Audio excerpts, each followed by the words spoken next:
just to double check. It does say that we are streaming live now, but he'll give me the final light and then we'll get started. Good. Yeah, we're live. Thank you. Well, welcome. Bienvenidos, bonjour.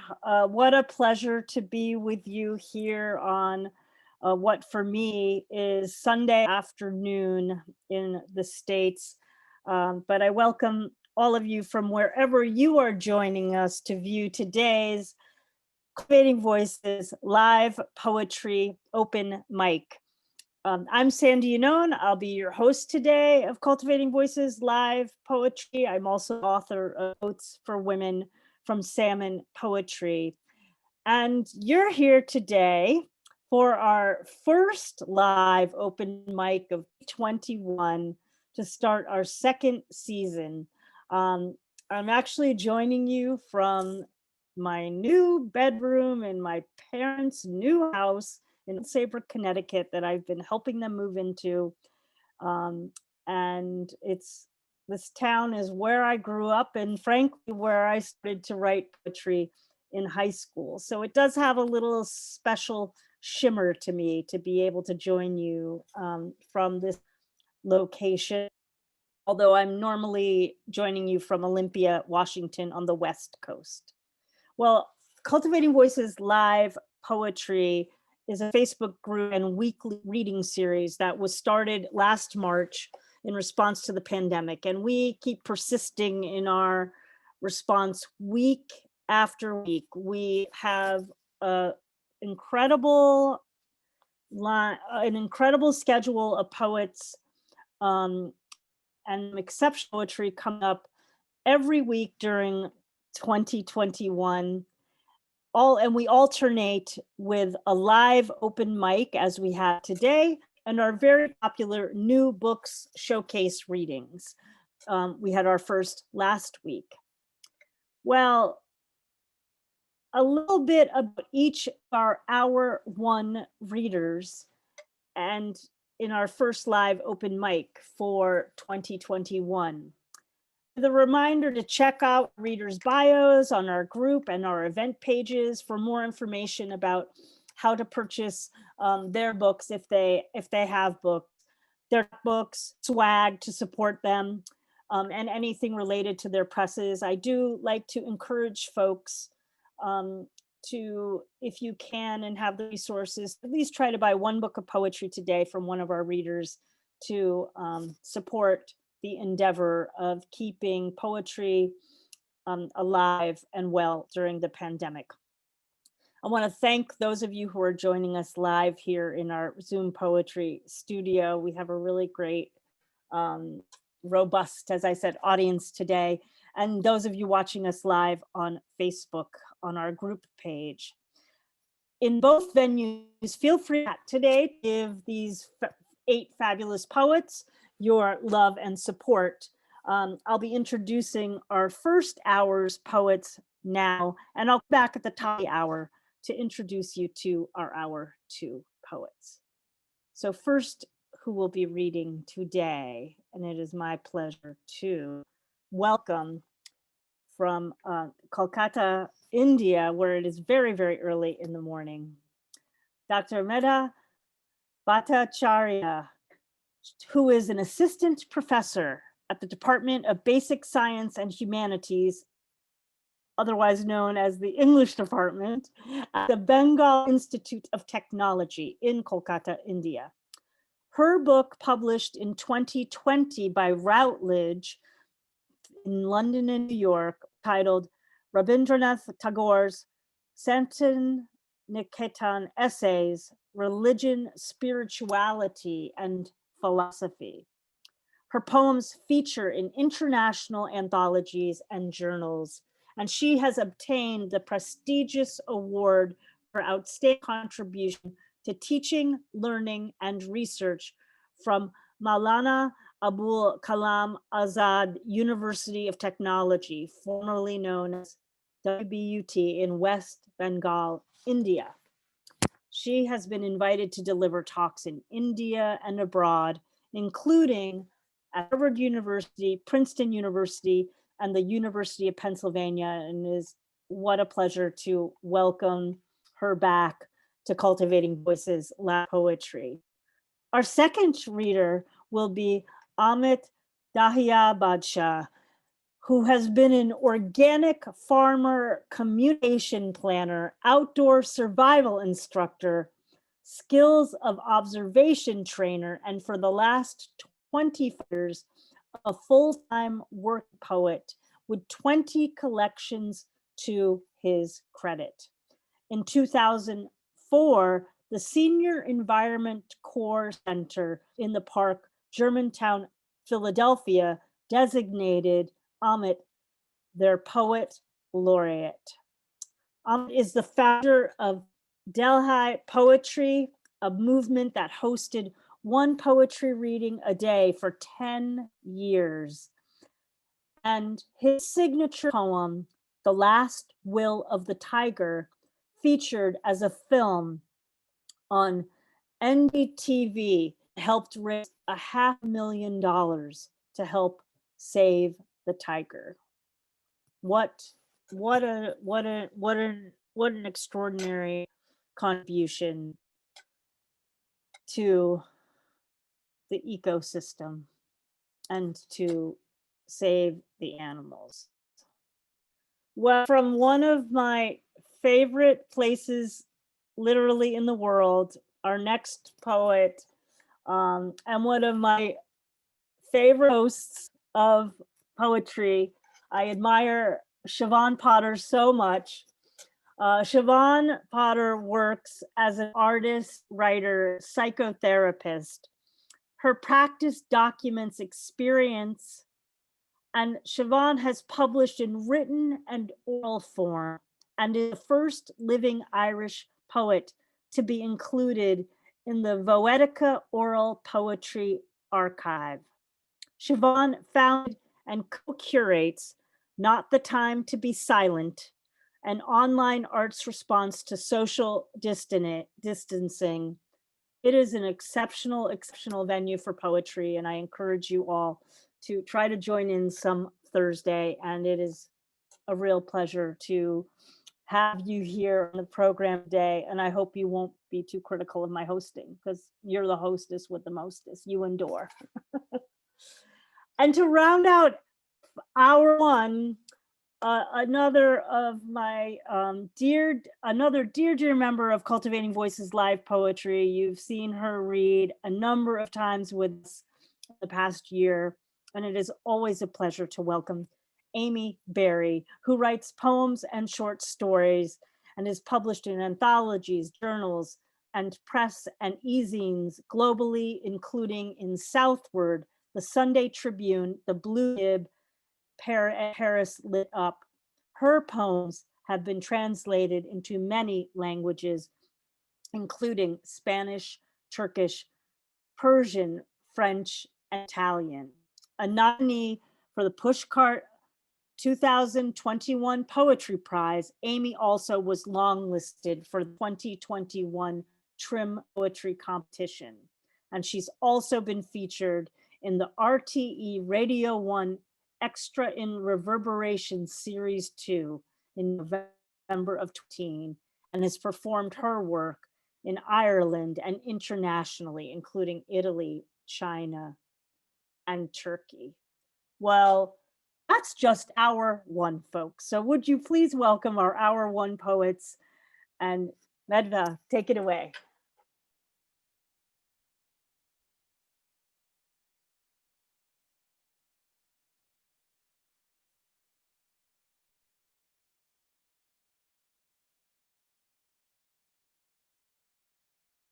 You can unmute. There you go. Oh, she is off. There you are. Great.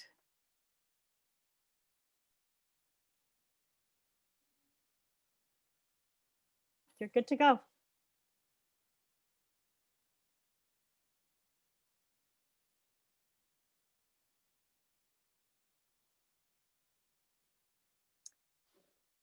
I'm not hearing you yet. I wonder if your volume maybe you're not muted, so Medha, wait, this is Don. Can you hear me? If you can, could you nod your head?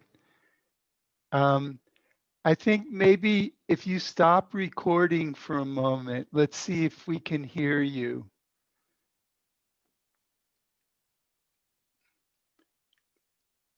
Give it a moment and then try again. If it doesn't work, it might be worthwhile to disconnect and reconnect. we It can. looks like your connection got confused.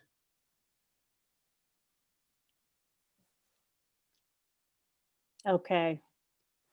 How about we move on to Amit and we'll have Amit start and we'll come back to Medha, and see if she can reconnect. Amit, are you okay with?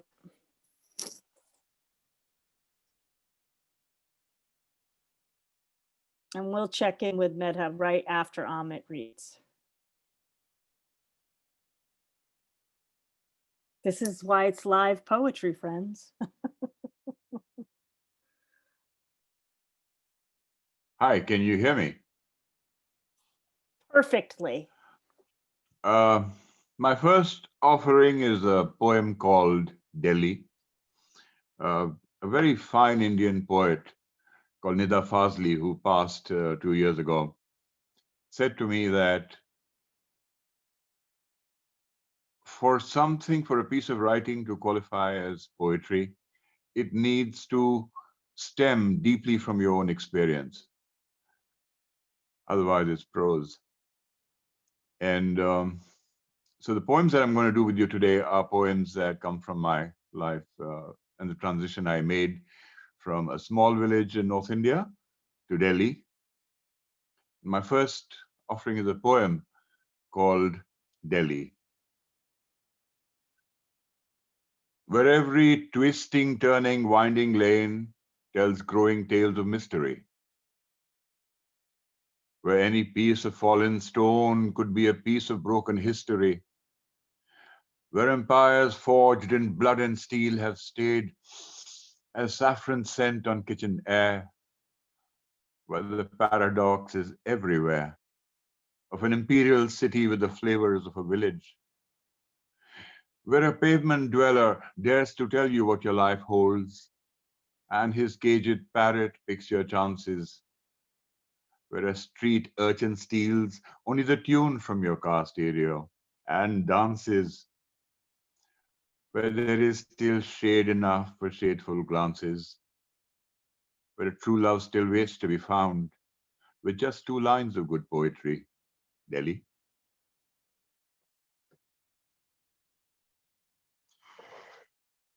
Thank you.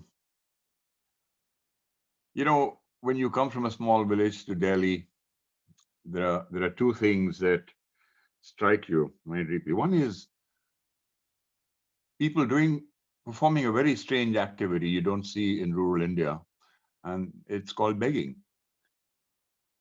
But the word for it in Buddhism is bhiksha, and it is very important part of your spiritual development. If you're a Buddhist monk, for instance, if you're hungry 4 times a day, you need to go out and beg 1 handful of food each time, because in the begging of that food, you surrender your ego. And it's only when you've completely lost your ego that you can even begin the journey of becoming a true Buddhist. But you see begging across Delhi, and it's quite strange if you're coming from a small village of, in Northwest India. So this poem explores the concept of begging and what it means. You see, in a developed country on a Saturday, you could go to a shrink, and for $75 in 30 minutes, lie back on a couch and get rid of your guilt. In India, you make money hand over fist all day long. And on Friday evening, when you're going home at the traffic light, a person called a beggar comes up to you, and for 1 shining coin, equal to about 10 cents, he wishes you that you would have the life of a king, that your children would be kings and queens, and that they would rule. And all your guilt over all the money that you've been making all week goes off for 10 cents. This poem is called Bhiksha. I do not become a beggar when I invite you to open the granary of your heart. You do not become a giver and I am no taker when a small handful of food changes hands. Instead, when your fingers curl into a small cup of giving and my hand folds into a large bowl of receiving, we form a yantra of sacred sharing, a perfect mudra of two imperfect parts. When a single rice grain performs that long journey between us, it ends the famine between our souls, these empty, aching, and hungry hearts.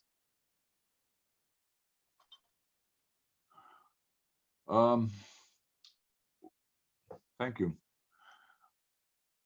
One of the things that you see in Delhi is this beautiful script, calligraphic script called Urdu. Urdu is an Indian language, but it uses the Arabic script.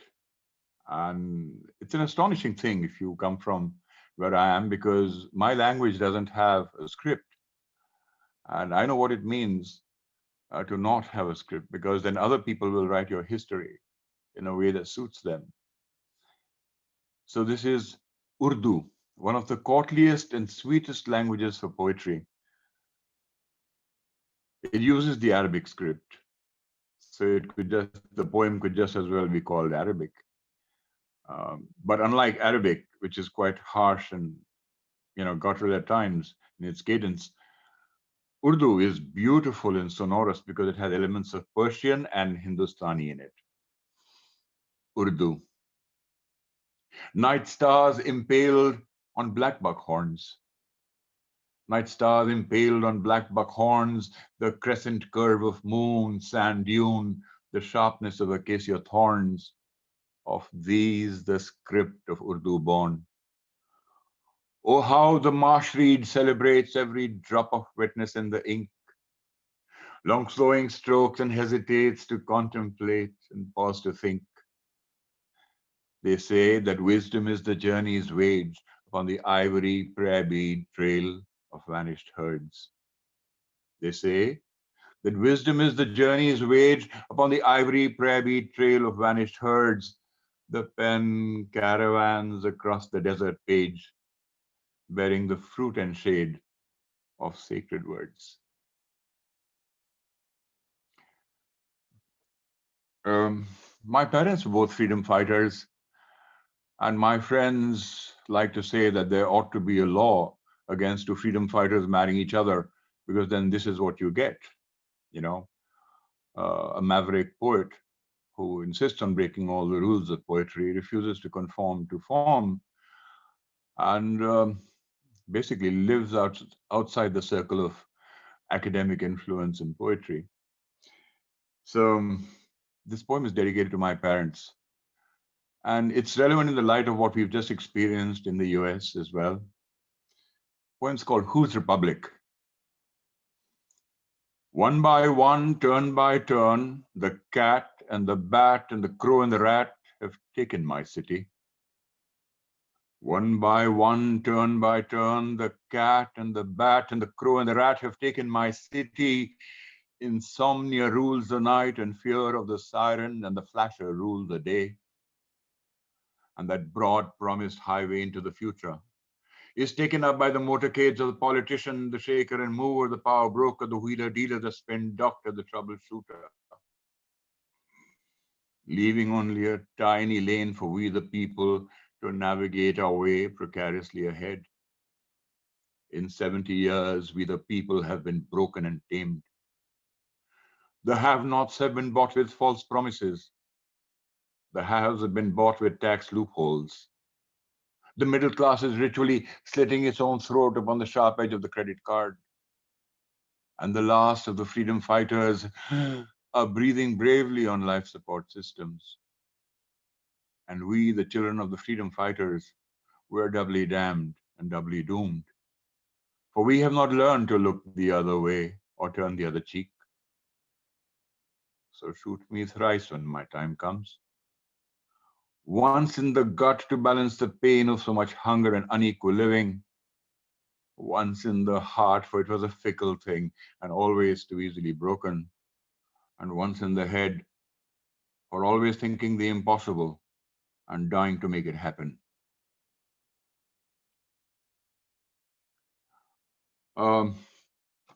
I caught my, thank you. I caught my first trout when I came to the US, and this poem is called The Trout. Beneath the weeping, trembling willow tree beside the burbling brook, the waters sing their song to me. I reach for pen and book. But the song of the stream is hard to sing in open verse or sonnet. In rhyme and line you cannot cast enough light upon it. But still, in even song and half twilight, I cast and take a trout in flight. We pant and struggle in the dying light till life and death turns misty night. The stream, it says one thing at last, I think I understand. Eternal is ephemeral when nature is at hand. My last offering is a poem called The Last Will of the Tiger. You know, I believe that we will not be able to save the tiger, that we are cursed to be witness to its extinction in our own lifetimes. Do I have 3 minutes, Sandy, to finish this poem? Great. So we are incapable of saving the tiger because we refuse to return rice fields to wetland. We refuse to return some wheat and sugarcane acreage to grassy plains and meadows. So the deer, a creature of flight, is forced to go into the forest where even the village dogs dine on venison like kings every night, which is responsible for the extinction of the tiger. If we return some acreage to wetland and meadows, then the wetland will save the meadows, the grassy plains and meadows will save the deer, and the deer will save the tiger. It's not your job or mine. We have nothing to do that.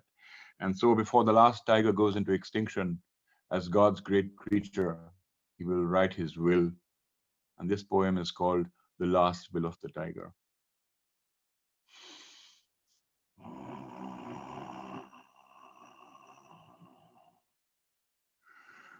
When you have stolen my skin from my entity and removed the roar from my life, O hunter, wield the skinning knife with some grace, a little skill. For I too have hunted and killed many, many, many times, but every kill was a prayer and praise of the Creator. My movements were always quick, clean, merciful. Such is the way of true believers. Do you now, hunter, slice, slash, and cut clean? I pray only that you leave no part of me behind to be eaten by the jackal and the hyena.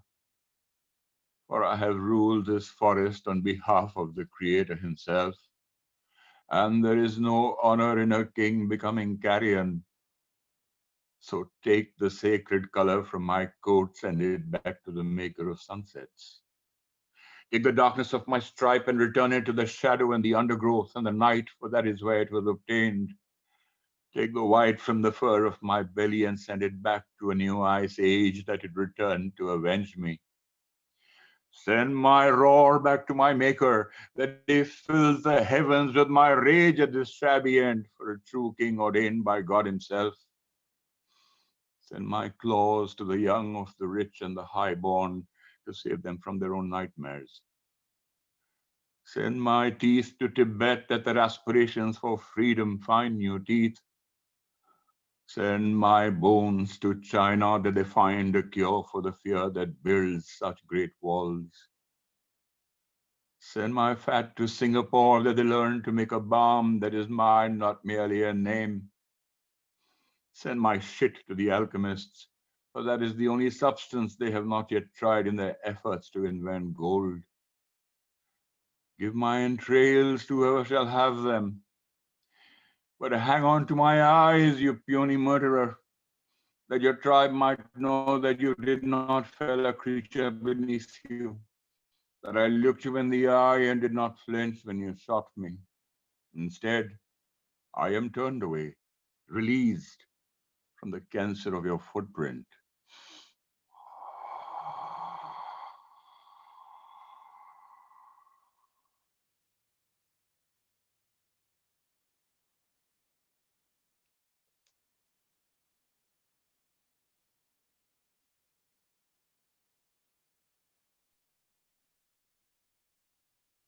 Thank you.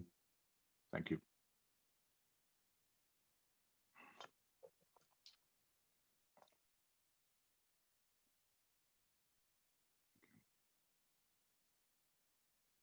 Thank you.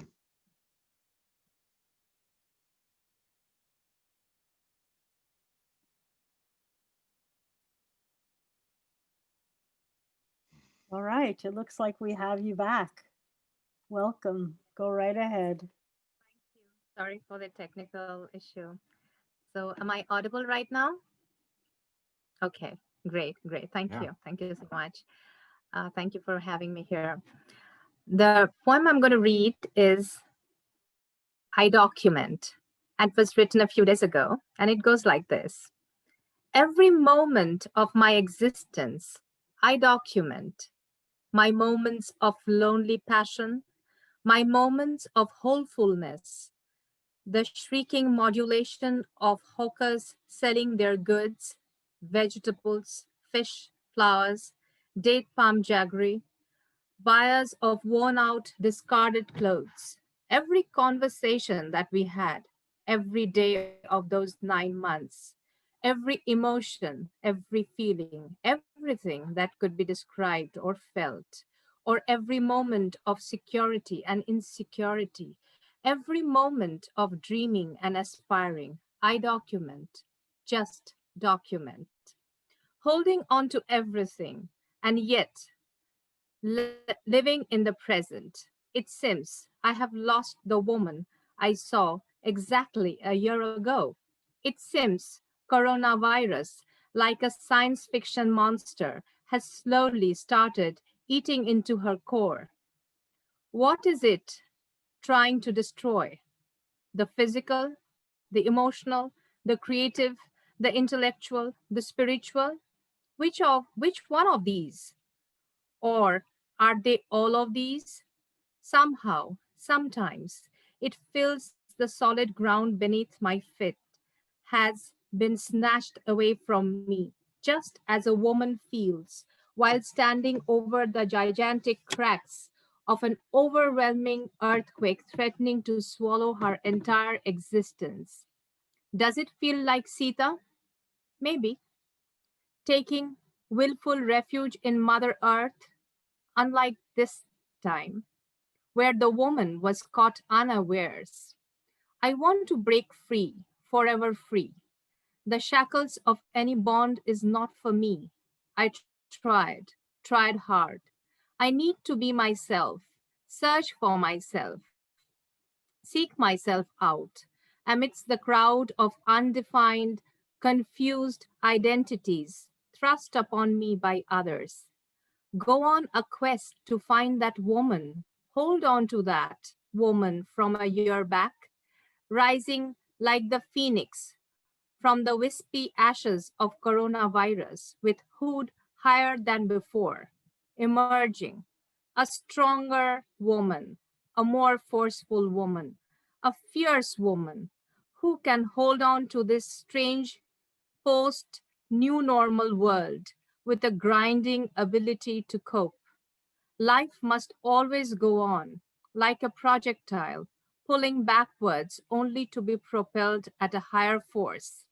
The need is to go faster, faster than anything else, never to look back at the dead ashes of the past, left behind in a pit of illustrious yet disillusioned history. Bury the ashes by smearing dust upon pain and hurt. Discard the garbage in the bin. Tie the black bags with string, a tight knot. Everything leading to a post-new normal woman. Thank you. Thank you. The second poem, thank you, is about a custom in India. There is a custom of sporting with the sindoor. The sindoor is the red powder which only married women put on.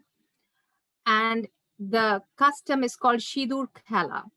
On the last day of the festival of the goddess Durga, popularly known as Durga Puja, which we had in October, the counter-exclusionism celebration that a South Kolkata festival committee had organized on the last day of the festival, known as Vijayadashami, has inspired this poem. And the title is The Two Red Dots. And it goes like this. A dot is the middle point, the center, a point from which anything begins. Vijayadashami is the day on which a single red dot is put on the forehead of a married woman. In between the eyebrows or just above that point on the forehead, a material manifestation of the third eye. What a metaphor! But is it? How could that bring privileges to only married women and look down upon other women not married? A community of people protested, came up with the double red dots for women on the auspicious day of Vijayadashami, an equalizer where the members of the third gender got invited. So did the widows, divorced women, and women never ever married, living up to the true spirit of the occasion.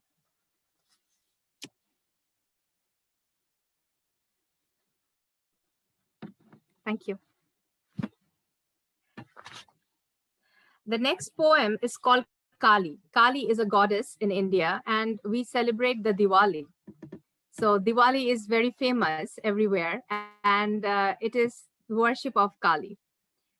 So my poem goes like this.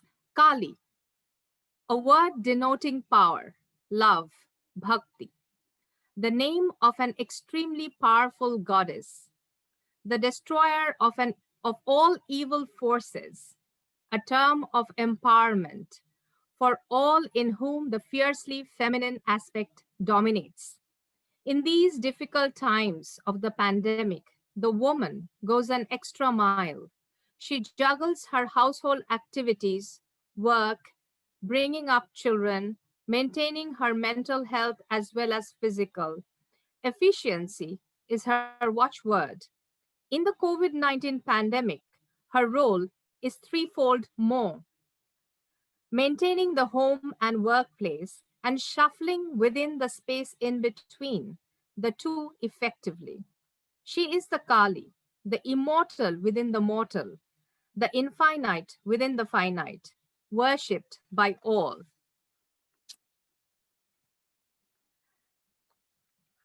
Thank you. Thank you. The next poem is the festival of Goddess Durga amidst COVID-19. So in 2020, we just went through this whole festival in a very different manner. So it's about this. With COVID-19 infections running rampant, we welcome the Goddess Durga and her family on horseback to her natal home amidst us. Reminds us of the celebration of the triumph of good over evil. Each pandal has its own unique theme. Didn't I just see a pandal having the COVID-19 pandemic as the theme, with the goddess Durga as doctor and the demon Mahishasura as coronavirus? Browsed the pictures of the pandals on the internet and had a virtual tour of them. Unsure of the future, isn't that what a pandemic does? Numbs your thoughts, your dreams and feelings? A pandal hopper feeling deprived of the mirth and merrymaking of this unique festival. This year, the festival has been indoors for most of us. Perhaps it is time to look inwards, to introspect for a change. We watched The Idiot Box, felt really idiotic. But where there is life, there is hope. However, sanitization of the pandals were well taken care of. Precautions were in order.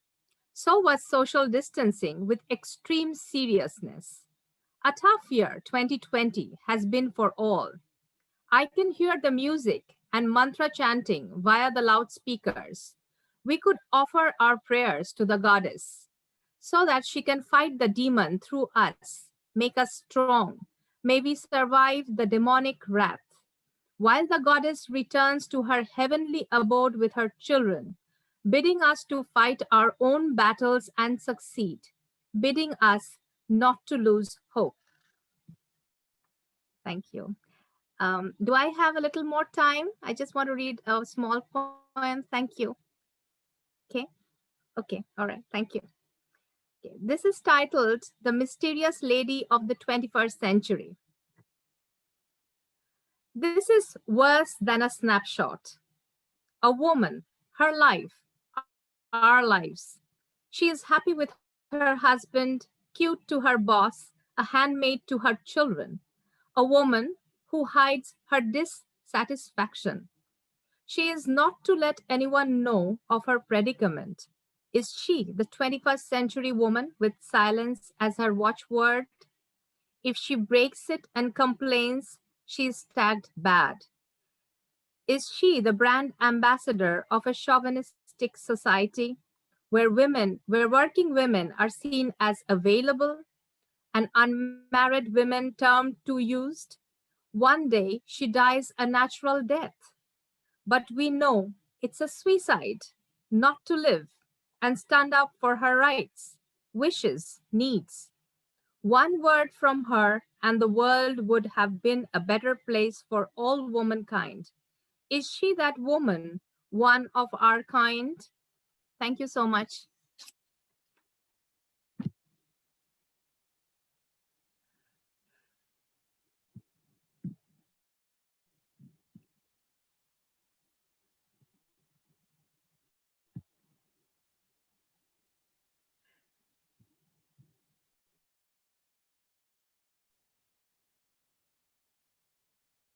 Will I go ahead, Sandy? Yeah, I wasn't sure.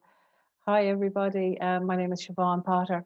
Thank you, Sandy and Don, for cultivating voice, and thanks everyone who's here to read and to listen. Gathering is vital.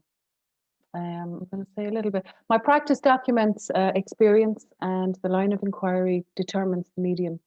I work with poetry as a form of mark making, therefore it's an extension of drawing.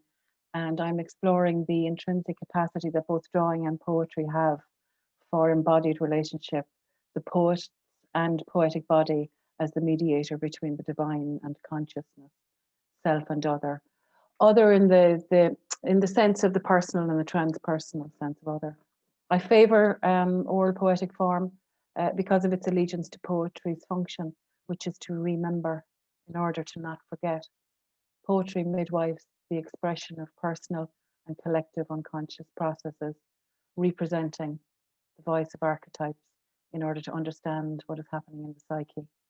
It does this in the relationship between other poet and listener. Poetry uses the personal to speak of the universal in the spirit of service. I do write poems down and I do read off the page, so I'm not a purist in oral form, but I do long for that practice. What I'm going to do is read a selection from one body of work. So this is the end of me talking about poetry. They are in order, but they're not necessarily sequential. And there are other parts available online if you want to Google, you'll find them in oral form. Each poem retains its individual integrity while it's working within the whole body of work. And as a result, there are no titles. Titles have been used for publishing rather than poetic purpose. Form gives function the capacity to speak for and of itself without need for explanation. It's a matter of getting out of the way. So let's see if I have managed to get out of the way and let it be itself. I'm going to set a timer. No timers were mentioned at the beginning. I'm a timer. They made it. Then, finding it wrong, put it under the stairs, where they fed its hunger with guilt and food seasoned with shame, force feeding it language to silence it, then drip feeding it more. Promised that it could be outside if it left its clothes and its no behind. Collaging the maps they encouraged leaving, it homed like a pigeon from a slaughterhouse. On the first day of the rest of its life, they willed it 30 acres of clarity. The problem was, and always had been, that it was a wrong.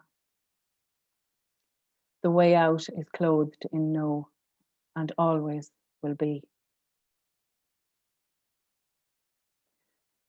Loneliness is not to be trusted. It will insert itself without conscience. I meet mine in the fat poet's wife, his impotence, her loss. Her scorn is of sisterhood, mine is of adipose craws.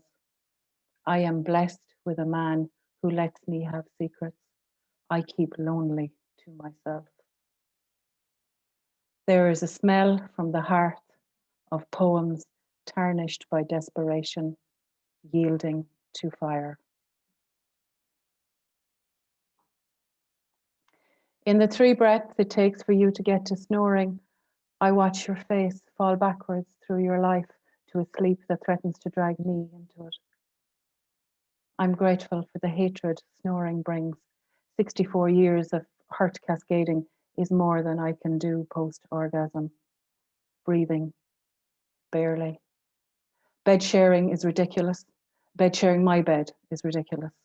Our separate room policy, just that, a policy. I am not leaving this bed, my pillow. My first thought is never to wake you, tell you to go to your own bed. Sleep is precious. Before I start thinking about getting your own pillow to smother you, I Google narcolepsy. If I can't love you, I can at least diagnose you.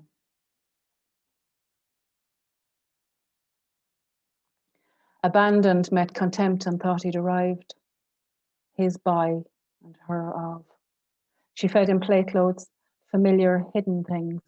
The favourite, not leaving while not being there. He thrived on self-doubt. She settled in, believing he would never leave, in all of the ways you can believe someone will never leave. Had either seen it coming, he wouldn't have. Abandoned turned abandoner, holding contempt in contempt for shelter. Abandoned sees contempt in town, likes it, walks away. Contempt sees abandoned coming, could care, but won't.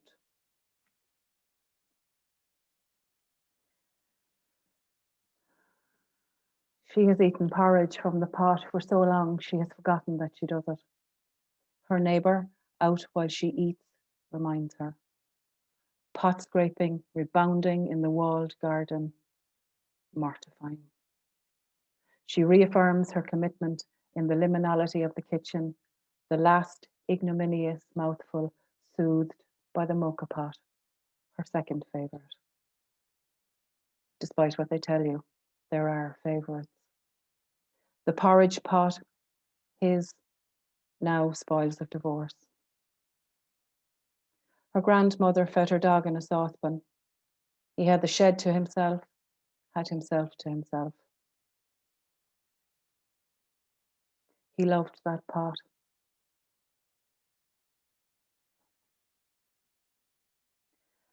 Poetry lacks the capacity to be cavalier and pass by. It's a drive-by connected to landscape in service to its collision potential. The drive-by shooting of the pandemic cyclist, his spit weaponized, collides with bludgeon, a word I never utter, but I saw this and I thought of you, and not in a postcard kind of way. Distance tries to happen, passing by. What if someday I stopped? In frosting it, would we collide less? Would it make any difference or matter? Does any of it, is any of it matter? You stopping to be seduced, drinking green tea, barefoot in a garden, to return by haiku. And now, still passing, feeling the passing. I pass.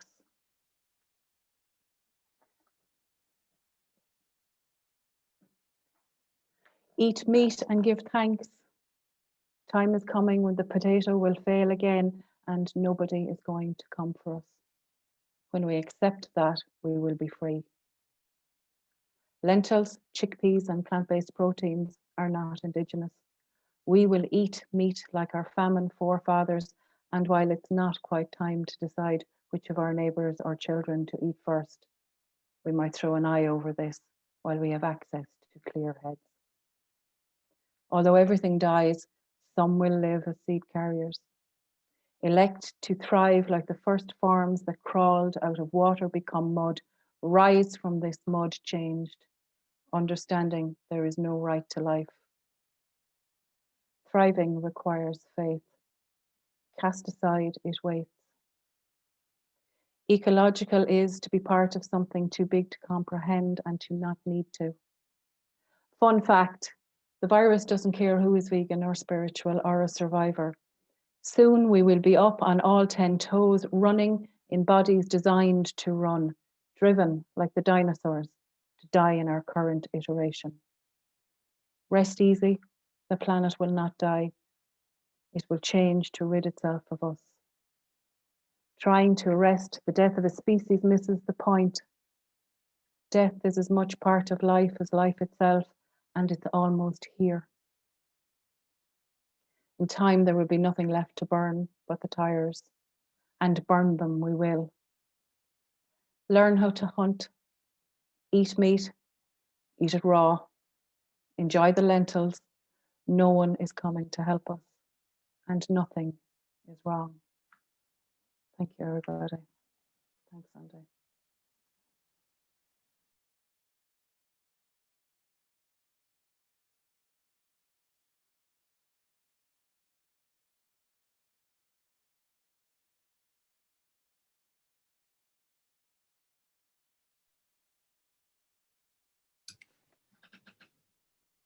Thank you. We'll hear our last for this hour is Amy Berry. You can unmute yourself. Hello, everyone. It's nice to be here in our first live open mic. And thank you for hosting, Sandy, and to Dawn for your technical assistance. Good to see everyone again.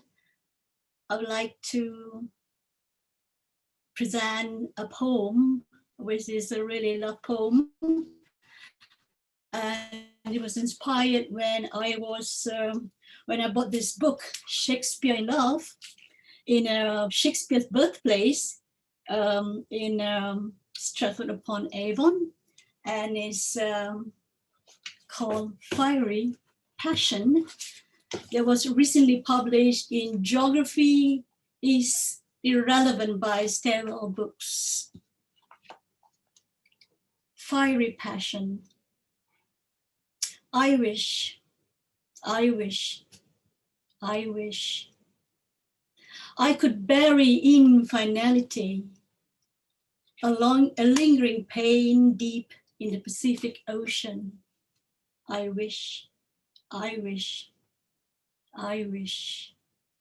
knelt, pleaded for the frenzy rain to drown my mighty thirst and swirling ache for you, for this fiery tempest, inscrutable, irresistible, that shot my heart, had caved my mind, clambered my soul, spiral, stifle every fiber in my body, ingrained like a wild riot of the vainglorious, thorny black rose.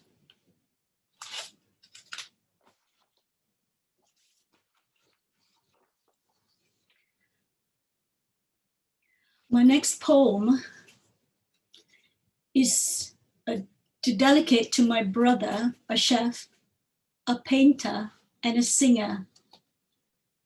And it's called Seeing Rain.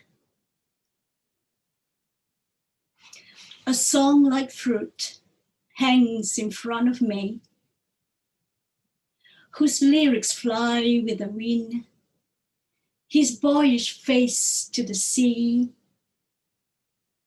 Days before, on a Skype call, patchy as a Spanish field, he told me he'd chosen to die before death could choose him first. Do you remember the song I played? He asked to talk of our teenage years. His face had become our father's face, and 3 days later, clear of voice. His throat carried no air. I'm left to inherit his recipes, his art, his Levi's, his borrowed songs, which I take for myself, mumbling, have you ever seen the rain? My brother loves to sing that song, have you ever seen the rain? So,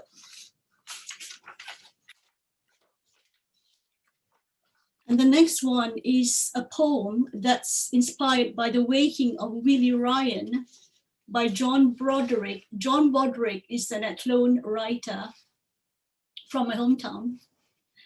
So the title is Willie Ryan.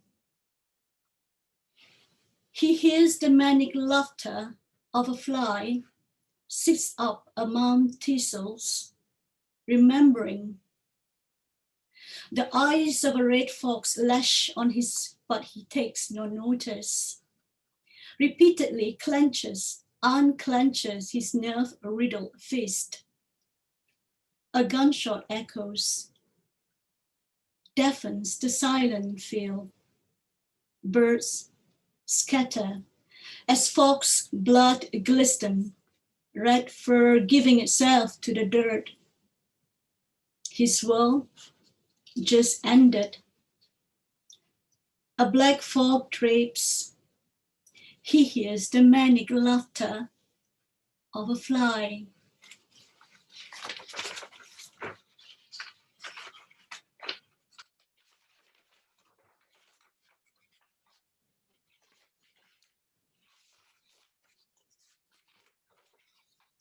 The next poem is sometime on the 8th March 2014, the Malaysian airline flight 370 went missing.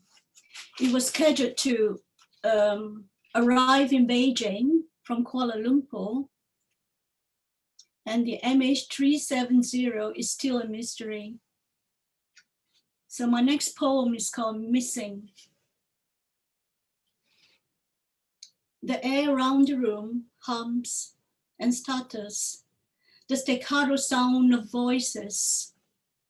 Understanding comes in waves, rumbles at their weary minds. It first breaks their spirits and breaks their hearts.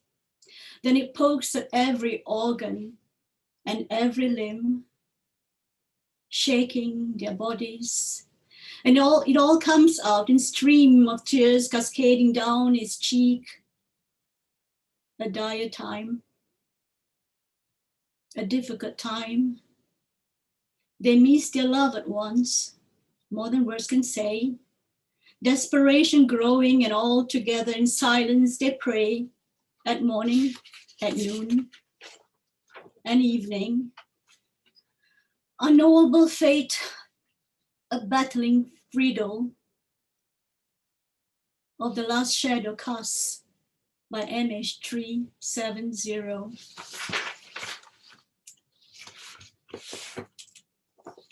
Now the next one is inspired by our difficult moment at the, it's an elderly lady in her 80s. It's called or without. And she tucks the blanket tighter. A fake dahlia floral arrangement still in the shadows on her coffee table. It somehow seems to her a reflection of how her life might close. She holds tight a crochet blanket, facing the news, the figures, and the closeness of an air-blown virus that could be swirling outside her window. The man who bought her the fabric she holds would say, "I need to get out for my walks." But he left her years before she expected, apart from photos arranged on a dresser. It was nothing as dramatic as a pandemic that took him. No, it was much more innocuous. The doctor said it didn't seem too serious.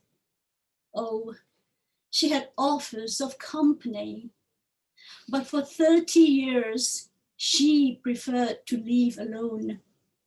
Now, is the one thing she dreads for her final hours. But who would visit her at such risk? How long more? She asks herself.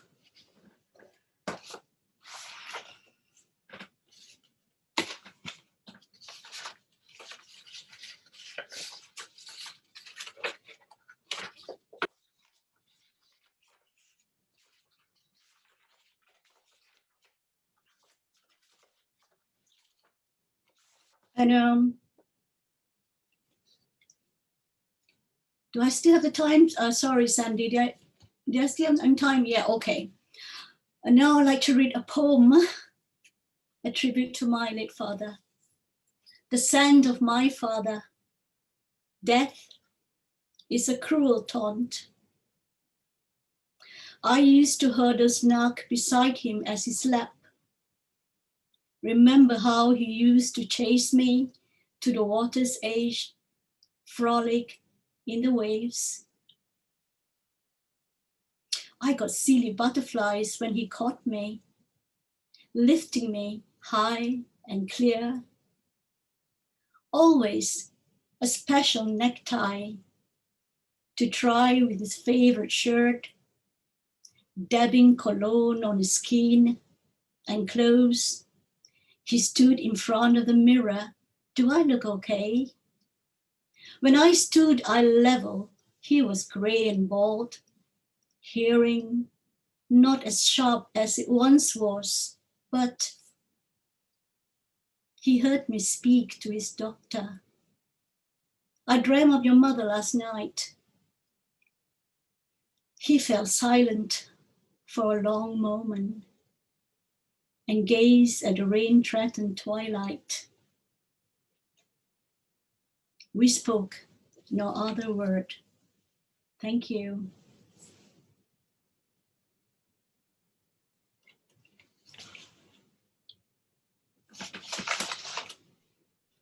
Thank you so much, Amy. And wow, so evocative this evening work. And thank you to our three other poets from our first hour plus. We heard from Amit and Medha and Siobhan. And what a great way to open our new year with such four distinct voices with such provocative work in a myriad of ways. Thank you to each and every one of you. Well, as if our first four poets couldn't have offered us anything better, we now get to hear from four more exquisite human beings. And let me introduce them to you. without further ado. Just joining us on Cultivating Voices Live for her first reading, but she has another one coming up from her new book, which I'll talk about in a moment, is Martina McGowan. I should say Dr. Martina McGowan, who is a poet, musician, public speaker, and activist against social, racial, human, and sexual injustices. Martina is the author of the book, I Am the Rage, a poetic exploration of living inside injustice, with a release date just coming up next month from Source Books. And I'm going to put her contact information in the chat from her bio. Martina will be joining us later this spring for her new book showcase reading from I Am the Rage. And it is a tremendous collection that I've been able to preview. So I'm so glad to have her here today with us and to hear her later with her new book. It is releasing. Congratulations. Following Martina will be Beady Man. Beady Man works within the local South London NHS Trust as a mental health support worker and has been performing on the spoken word scene for over a decade. He also features on the latest album from the band Alabama 3 Feet. I think it's 3 feet. Beady Man will correct me. I'm so sorry. You'll correct me for the right title when you are on the stage. And welcome you for your debut performance here on Cultivating Voices. Following Beady Man will be a person who is no stranger to Cultivating Voices Live, joined us many, many times, one of my salmon poetry sisters, Bertha Rogers. Bertha Rogers' poems appear in literary and in her poetry collections, including Wild Again, Heart Turned Back, and Sleeper Wake, all from Salmon Poetry, as well as several chapbooks. Her translation of Beowulf was 2000. Her translation of the Anglo-Saxon riddle poems from the Exeter book, Uncommon Creatures, was published in 2019. And we've had the good fortune to be able to hear work from all of those collections here at Cultivating Voices.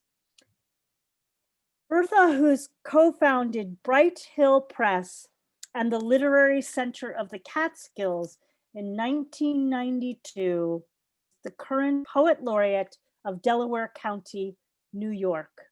And closing us out today for her debut here on Cultivating Voices in our first reading of the new year will be Beth Eisenberg, who hails from Cleveland, Ohio, where she has been writing with a fury and sharing her work as a member of the Parkland Poets Society in Alberta, Canada, which is where I had the great pleasure to meet Beth for the first time.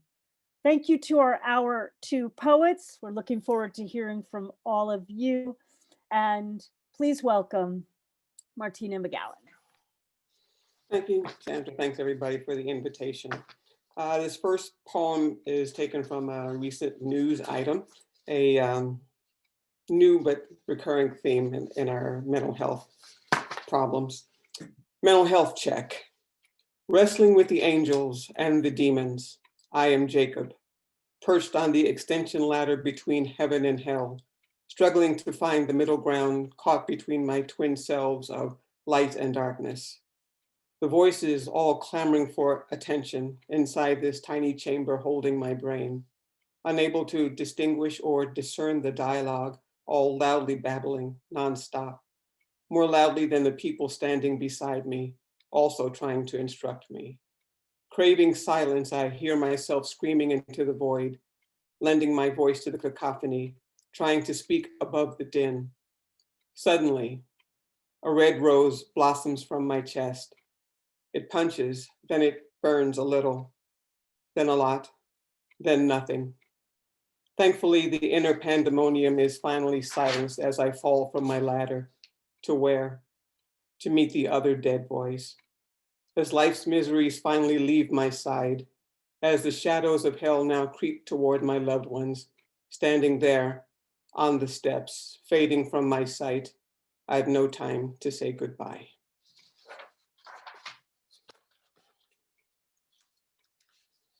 Thank you.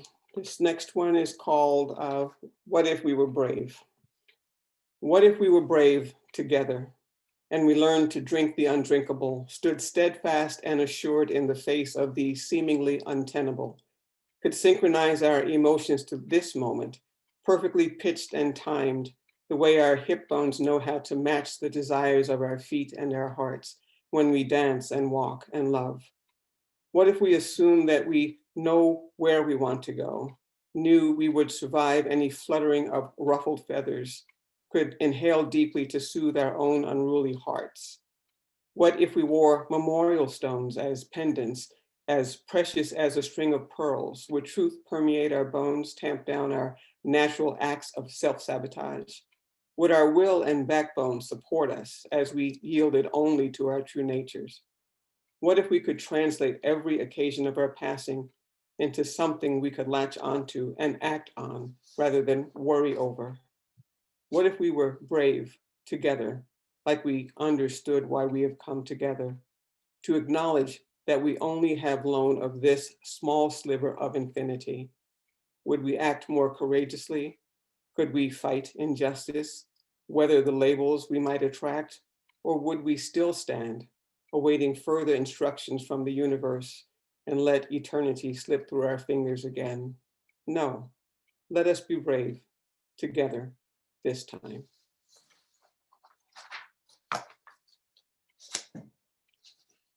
This next one, There Is Too Little Time, is actually in the book. There is too little time to teach our children that there is no after to this ubiquitous feeling that life is but a stream trailing from our bodies almost unseen. There is too little time to spoon feed our children, giving them false hope and false hype while trying to convince ourselves that the world can be full of wonder and fair, but they are not free to hold it. There is too little time to teach our children that the fairy light touch can quickly turn into the bite of a policeman's club. There is too little time to teach our children to say "I" to all that life has to offer and to every passing whim, knowing it will not be offered to them. There is too little time to teach our children to fight to keep their spirits free, the insignificance of hope for tomorrow, managing the lives of apostles and apostates alike, the sweetness of oranges, the tiny moments that make life sweet, the defiance built into their DNA. There is too little time to allow our children to be children.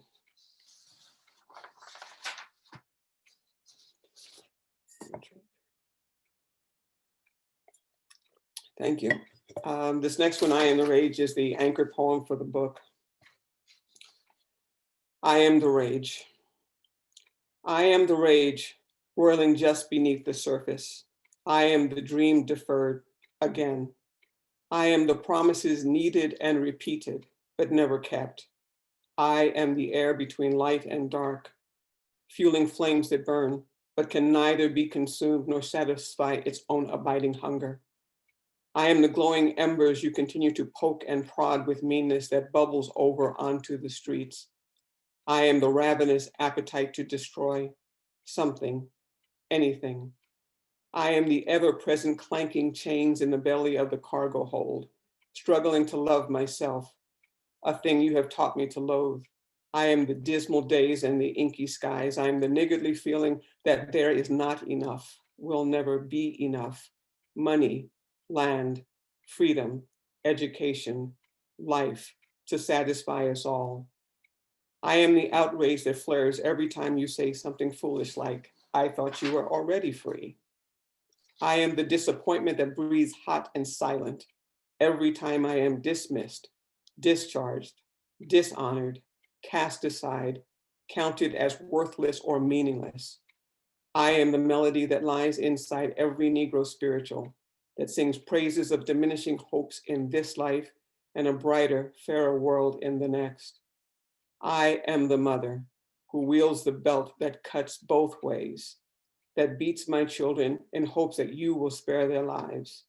I am the salty tears of anxious mothers, frightened each time her child crosses a threshold, praying for a return that is not guaranteed, like payment for some impossible garnishee on the lives we want for them.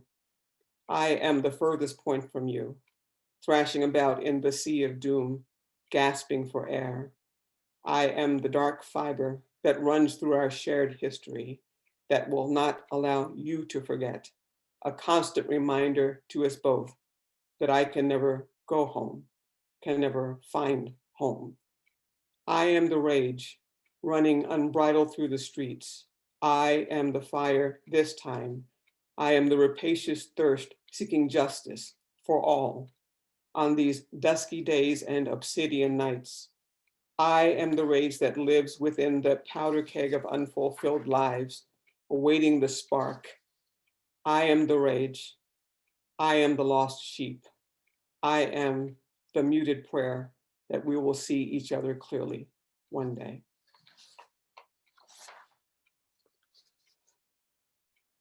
And one final one, this is fairly recent, my murmur.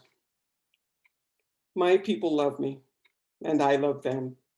No, not all of the time, but most of the time, we are only human. They are supportive, even when my ideas sound a little goofy, or they can feel I'm a little scared or in pain.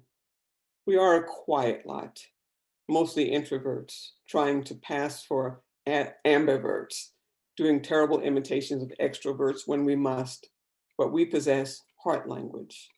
Not many words need pass our lips because we know the deeper meanings of what goes unsaid, sometimes with history. We hold each other's humanity sacred and jump at the slightest slight on their behalf. We bare our souls, cry buckets of ugly tears, curl up into little tiny balls of hurt and fear, and yet can be resurrected by each other with the slightest touch or the simplest act of staying. We each know and hold the truth of who we are and who we are not, what we bring to the table and what we cannot, and we make it work. Importantly, we laugh together. This has become a scarce and precious commodity in a chaotic world, and a gift to be cherished. We laugh at each other, laugh at ourselves, yes, even laugh at the world, though sometimes through bitter tears. These are my people. I know I could not exist without them, nor am I sure I'd want to. These are my flock.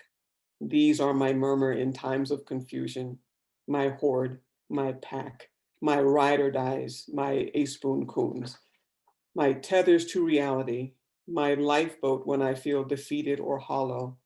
They are the cement that makes my inner and outer lives one. This is our bond. These are my peeps. These are my loves, and I must tell them more often. Thank you.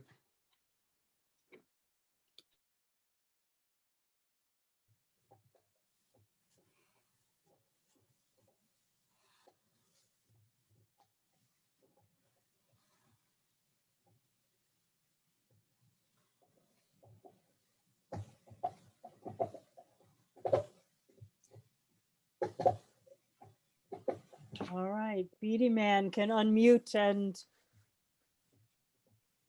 begin your set. How do I follow poetry perfection? Okay, I'm going to try and cram 5 pieces into the 10 minutes. The first one is a brand new piece. It's called Another Night in Gaza. It's very short. Salt water caresses the skin of a child's anguished face. Contorted through fear, and beyond recognition, alone in a world that offers little solace. Her small expressive eyes look upon a vista of terror. Broken bodies buried beneath bombed buildings. Nightfall beckons the beginning of another bombardment. Nowhere to hide, no place to shelter, no family to be found, just the unending sound of broken bodies being buried beneath bombed buildings.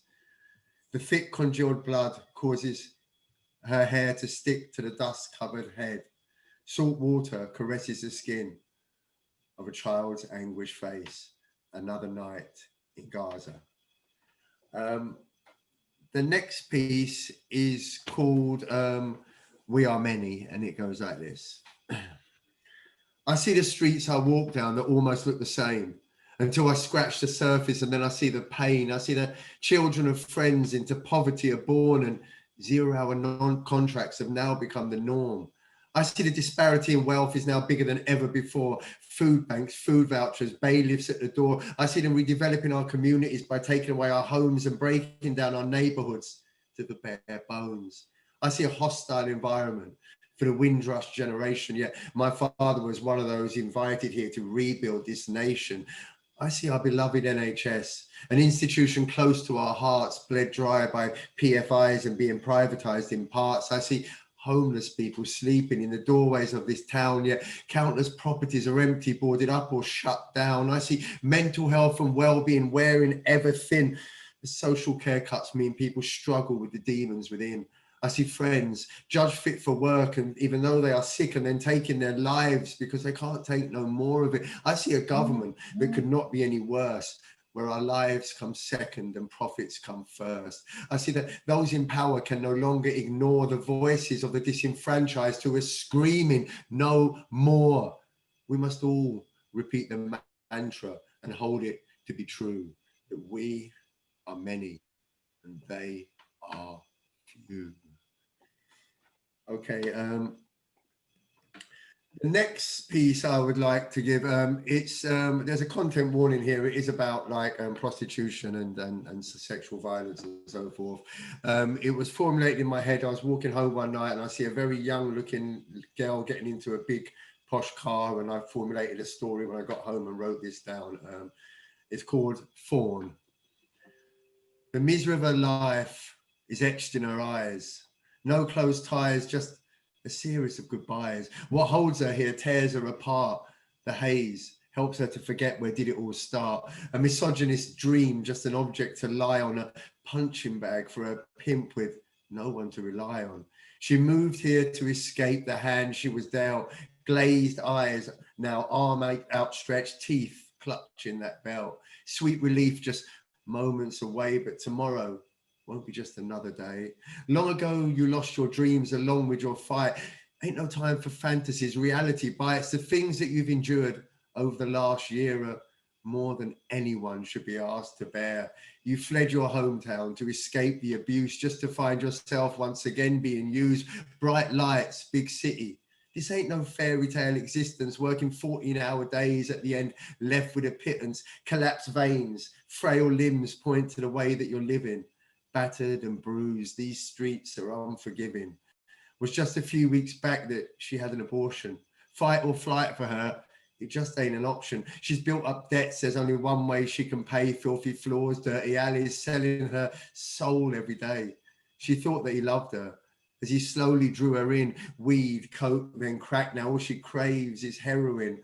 A continuous cycle. She has nowhere to go to. Her aggressor, she's just a dirty hoe. Features gaunt and skeletal, body close to broken.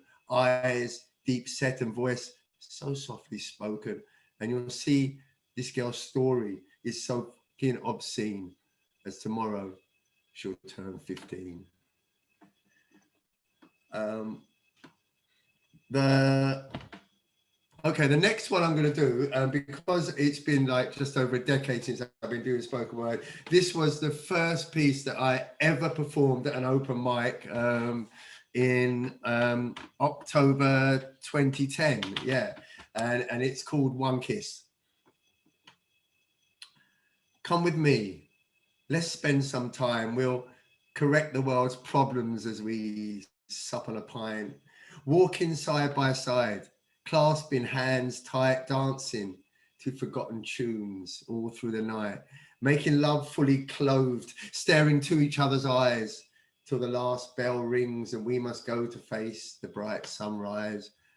With paper cups and 3 bottles of wine, we head to the park to chill and spend time as we lay on the grass and stare at the sky, watching cotton wool clouds as they flutter by. I move my hand to hers and our fingers entwine.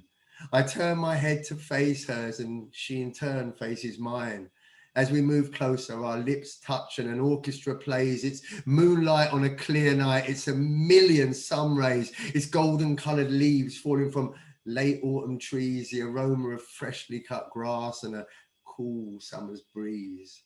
We lay there still, neither moving apart. It seems all the world is motionless except our beating hearts. This is a moment that we'll remember forever. The morning we lay there in the sun and our lips came together. Thank you. The final one I'd like to do is it's called Time, and it goes like this. Time is a construct created by humankind, a concept that was put into place that says we will work and pay taxes until we grow old and one day fade away. Time is a construct created by humankind, an unwritten contract that we didn't sign that says we will sleep when it's dark and wake when it's light and work fingers to the bone until we've lost all of our fight. We've lost all of our energy and our memories have faded of the rallying calls of freedom fighters from bygone ages. The distant drums that once called us have now been silenced as our leaders have become obsessed with greed and with violence. Where is all the empathy? Has it been forgotten? Place your hand on my chest. Our hearts beat in tandem. Racism, sexism, homophobia and nationalism, they're all constructs too to create division. We once lived at one with the land, where the great bears walked, where the snakes slithered and the eagles soared, where everything that grew in the field either clothed or housed or nourished or healed. We bartered and traded so that all got fed. Then man became greedy and the lush green lands became red.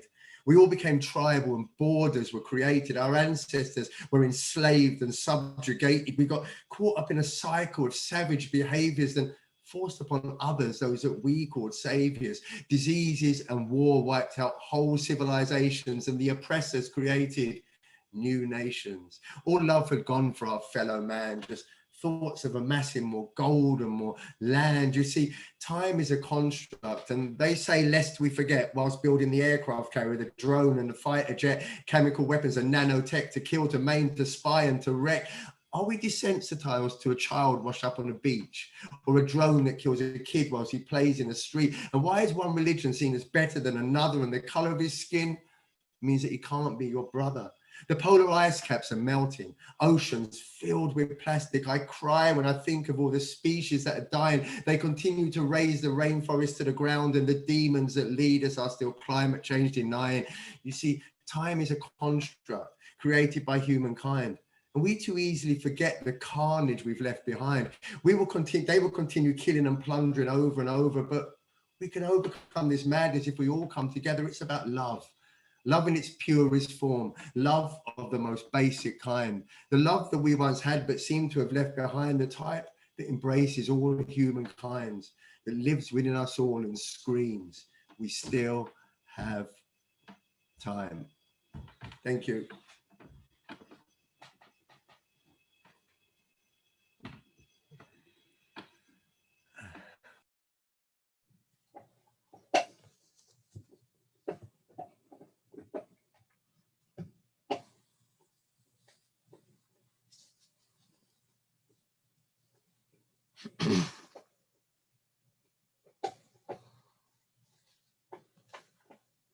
Okay. I'm happy to be back here again, Sandy, this wonderful series that you've put together all this year and still going is wonderful. I loved everybody's reading today. I'm going to read some poems that were inspired is a bad word for this, but they were inspired by the pandemic, which we're still undergoing. The first one is called Masks. Masked, we know only each other's eyes, the words we think lost to mumblings. We are disguised. We are what we see, hair, shoulders, coated arms, the criminals we used to catch. Shielded from each other's truth, what we perceive as smiled greeting is hate, layered, our dearest enemy. One day, the shrouds will untie themselves, leave our battered skulls. We will die into crowded backgrounds, trees at last, happily robbed of leaves. The next one is called Sweetness. It's in 3 parts. One, when I was a child, I leaned into March's iced hickories as if they were walls waiting the warmth of my leafing green body. Those shagbarks called to me, promising sweetness after the following fall's gathering, wooded fruits clanging into dented buckets, only to be body broken by hammerheads pounding the anvil's iron skin, meats eked and teased by the hungry pick, then spooned and scaled into sugared squares. 2. There was a woman who in her friendless kitchen baked cakes covered in shiny, stiff sugar, a bride's white dress, nut meats pushing through like remembered sins. This was in April, and the cakes called to black ants who walked 2 by 2 from the rainy woods to the counter's bounty. The woman cried to be alone. 3. By May, every sweet lay in waiting on treed branches, again promising goodness, and the ants readied their weapons for the wedding to come. Thanks. This next one is called The Road. Every day, the road you choose asks why. You trudge yellow ruts as if you know, but you are lost. The future has vanished, not only for the lame and halt, the ancients, but for those of you whose fingers picked out thoughts from the pages of dreamed books, those written by remembered direction, covenants on every pretty page. Now the trees forget their rooted songs. Brothers and sisters, weeping mothers, stop chanting each other's incised words. The wind taunts torn leaves, broken crowns, but the trees can't hear. Clouds cover you, the dissipating green. Your road ceases. This one is called Star Song, and it has an epigraph from Walt Whitman. I believe a leaf of grass is no less than the journey work of the stars. You paused at the bend in the river, touched the blooms rooted in water's walls. Hope streamed while I turned back, face covered, eyes awash in regret. This was in May. The romance of orioles shimmered from the threaded purse that kept their babes safe. How can I be sad on such a winged day? How weep while orange birds skim the sky, perform liquid songs? Streets and grasses may burn. Men may usurp birds' jet hoods for dark purposes. But you and I know that the leaf yearns for the new star, that every cloud cushions a trill. This one's called Stumble Down. Thank you. It narrows, this ornate staircase, leads us to the last bed, the pillow, tangled sheets of disease. We stumble down, hands sliding, splintered, breaking rails, lost to their own forested origins. This old man petitions air, one last cigarette. He demands immunity from the evil he so freely dispensed, wants to sprint again, arms waving high in easy victory. That woman contends she gave good when requested, never despised her speech-scarred days. All together now, lungs begging to retrieve the air they daily squandered. plagues, heavy weight, our own feet encased in death's cratered stockings, break the final tread. And the last poem, I'm sorry, I thought I had it here. It's called Fall Morning. What can be said about how the earth bears her belly to a fall morning, the way she lifts up her golden paunch? The sun welcomes her rough skin, trees' branches sketch sweet air like leaping creatures. How to grasp the how of lost light, the round how that shrinks into sere gray stems? Who can say the rosy grosbeak's last thought, his fall by the universe he sought, the vast other story in the house's eye? How did his mate mourn his loss? Did she implore him as he left to be happy in the garden they found? Thank you. Thank you, everyone. Thanks.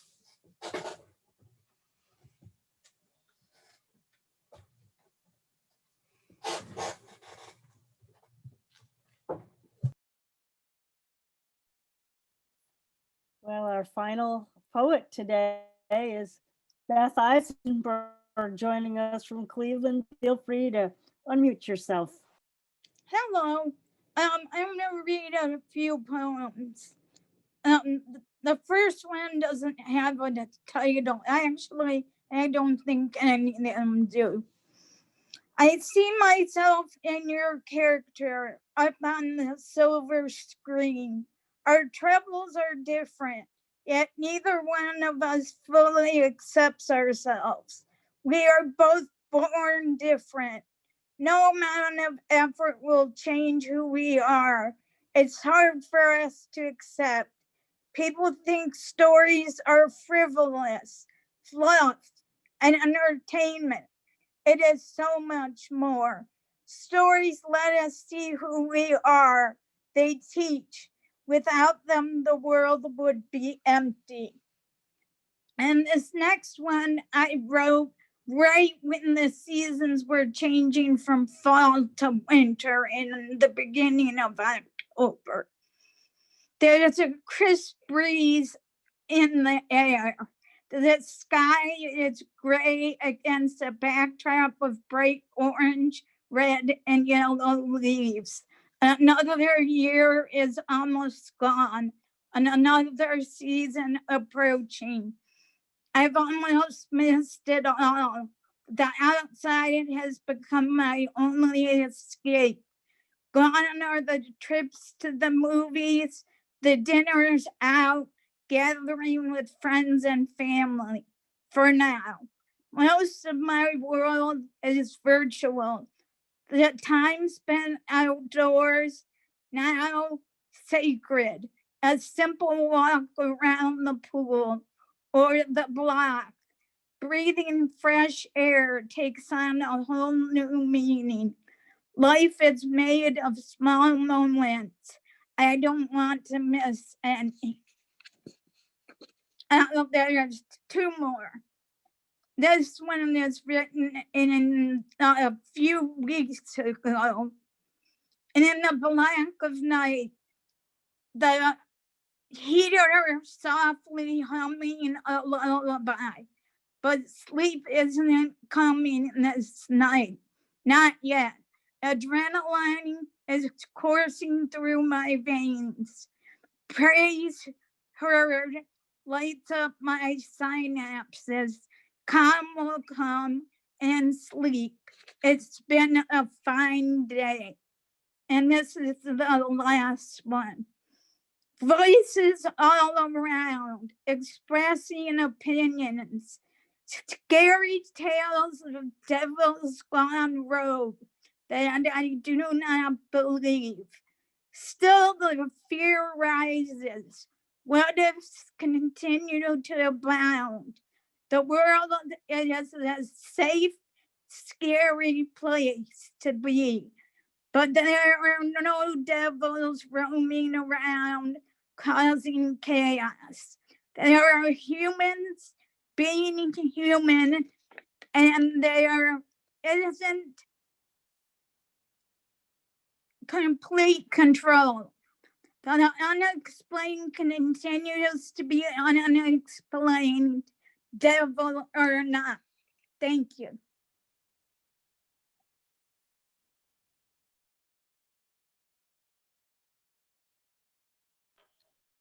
Thank you so much, Beth. You said something, well, you said many things, but this is the one I'm going to quote because I think it's absolutely worth repeating and a perfect way to encapsulate what the experience of today has been like for me. And you said in your lines of poetry, stories let us see who we are without, I can't read my own handwriting. Oh my gosh. Without, we would be, oh, it was so perfect. Anyway, stories do let us see who we are. And what a display we had today from our poets in our first and second hour. Thank you to our second hour readers. We began with Dr. Martina McGowan. We heard next from South London, Beady Man, AKA Brian Wilson. I'm gonna give you the shout out. Happy anniversary, brother, on that 10th anniversary of that first poem that you shared that with us. We heard from Bertha Rogers. Always a pleasure to have you with us. As you know, I love and adore you. And joining us from Cleveland, Ohio, with all of your humanity was Beth Eisenberg, closing out our first reading of 2020, our first live open mic of 2021. Well, folks, you've been watching Cultivating Voices live poetry here in joining us. We're joining you from Zoom on Facebook. A reminder to join us next Sunday for our new books showcase featuring the new books of Shira Dentz, Jennifer K. Sweeney, and Jen Karetnik. And 2 weeks from today will be our next live open mic, always on Sundays, always 12 Pacific, 1 Mountain, 2 Central, 3 Eastern, 8 p.m. Irish UK time.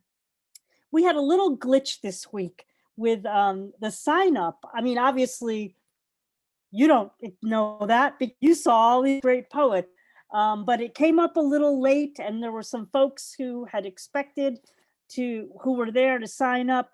So we're going to pre-sign up that live open mic 2 weeks from now, but there still will be some slots available.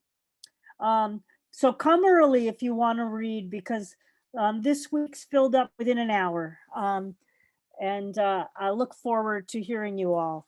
We just as a bit of the rules of the house, we have so many members of Cultivating Voices live poetry that we ask that folks read once a month on the live open mic. We usually only have 2 open mics a month anyway. So all of you folks today, I hope you'll come back sometime in February for the next opportunity that you even have to sign up. Well, finally, a reminder for all of you to mark your calendars for February 14th, Sunday, Valentine's Day, for our first special event reading of 2021. It's our Laureate Love Fest. We'll be having 11 laureate from across the US with special guests from Canada and Ireland, as well as video performances by current US Poet Laureate Joy Harjo and US Poet Laureate Emeritus Ted Hooser. That'll be February 14th. And we are Cultivating Voices Live Poetry co-sponsoring that with the Olympia Poetry Network and St. Martin's University. Well, as always, and still, I'm Sandy Yannone, your host of Cultivating Voices Live Poetry. I'm encouraging everyone this week to be well, take very good care of your beloveds, which means wearing your preferred mask of choice, and keep writing. A very good week to all of you. I hope that you will spend some time tomorrow, states, thinking about social, racial, sexual injustices, in terms of the uplifting spirit of Dr. Martin Luther King. There are events, poetry events that are going on that I'm aware of, dedicated to Dr. King's memory and bringing his voice forward. I hope you will spend some time with thinking about what the day in terms of history and the future. And I also hope dearly, dearly, dearly here in the States, but for really the whole world, because we know the world is watching what goes on here in the United States, that we will witness a peaceful transition in power to welcome Joe Biden, Kamala Harris, in her historic oath of office that she'll be taking, and their new administration to the White House. And may all progress well wherever you live in the world. Namaste, my friends. And thank you for being with us today. We'll see you very soon.